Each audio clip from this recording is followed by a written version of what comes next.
Nadia Indriani Putri atau akrab disapa Nadia Indri, istri dari Lutfi Agisal kini tengah hamil anak pertama. Kabar bahagia datang dari pasangan Lutfi Agisal dan Nadia Indri yang sebentar lagi akan jadi orang tua. Kabar itu membuat keduanya bahagia dan menjalani berbagai kegiatan seperti pasangan pada umumnya. Kini mereka berdua diketahui menjalani maternity shoot atau pemotretan kehamilan. Pasangan ini pun tampil kompak dengan mengenakan busana berwarna sama.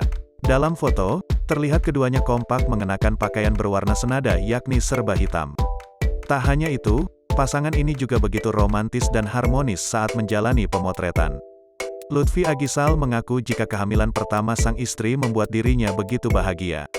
Terlebih, kehamilan tersebut juga membuat hidupnya semakin berwarna. Hidup kadang berwarna hitam atau putih, kadang diantaranya, tulis Lutfi Agisal.